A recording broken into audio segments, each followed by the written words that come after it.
Well, I'm telling you, he does exist. He's not a unicorn. Hello and welcome to my channel. My name is Heather, and on this channel I talk all about faith-based dating and relationships. It's my goal to help you have healthy and thriving relationships that lead to kingdom marriage. So if that's something that sounds interesting to you, be sure to hit the subscribe button, and if this video was helpful to you, be sure to give it a thumbs up, and let's go ahead and jump in. Today's video I'm going to be sharing 7 signs that he is the one for you. So the number one thing to look for when you're trying to determine if a guy is the one for you is if he is pursuing you.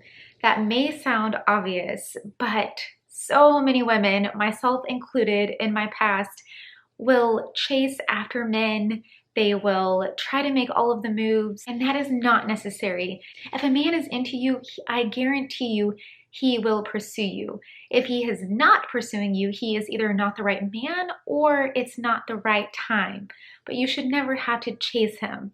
Now, that doesn't mean you can't flirt or smile or make yourself approachable, things like that. But what I'm talking about is having to make all of the moves, initiate all of the conversations, initiate all of the contacts. If you're already dating this person, you're the one initiating all of the dates. You're the one making all of the phone calls and sending all of the text messages, or the majority of the time, you're the one chasing after him. And that's just not the way it's designed to be. When a man is interested in you, he wants to pursue you, and he will do it. So wait for that man. All right, number 2, and this is also obviously a huge one, and that is that he puts his relationship with God first, and he expects you to put your relationship with God first. So if you are both putting God first above each other, then you're automatically going to have a better relationship with each other. Because when you're putting God first, you are leaning into him, you are listening to his guidance, and that's going to flow over into how you treat the other person. It's going to flow over into how he treats you, and it's going to flow over into how you treat him. And on that same token, the relationship should never cause your relationship with God to suffer. If your relationship with God is suffering because of the relationship, then he is not the one for you. Instead, you should be making each other better, and you should be building each other up in Christ. Number 3, he respects you and your boundaries. So this could be emotional boundaries, it could be physical boundaries. If you have set a boundary with him, for example, you want to wait until marriage to have sex, then he should not be pushing you to go past that boundary, especially if you have made it clear to him and have communicated that boundary to him, then you should be able to trust that he is going to respect that. For example, when I was dating my husband, I set the boundary that I did not want to kiss until our wedding day. And I know that's a really big one, and a lot of guys would be on board with that. But not only was he on board with that, but he never tried to push it. And I was able to trust that he would never go past that line with me. Number 4, he prioritizes you. He doesn't wait until the end of the week to make plans with you. He makes a point to get on your calendar. He makes a point to set dates with you ahead of time. Because if a man wants to see you, he will make it a priority to see you. Number 5 is he supports you and your dreams and your goals, not only with his words, but also with his actions. So if you have things that you're working on, you have things that you're dreaming for, not only is he offering you words of encouragement, but he's doing what he can to help and support you in those dreams. If a man really cares for you, then he's going to care about the things that you care about, and he is going to be supportive of those things and do anything that he can to help you accomplish them. All right, number 6, and I'm sure that we've all heard this one before, but that is his actions speak louder than his words.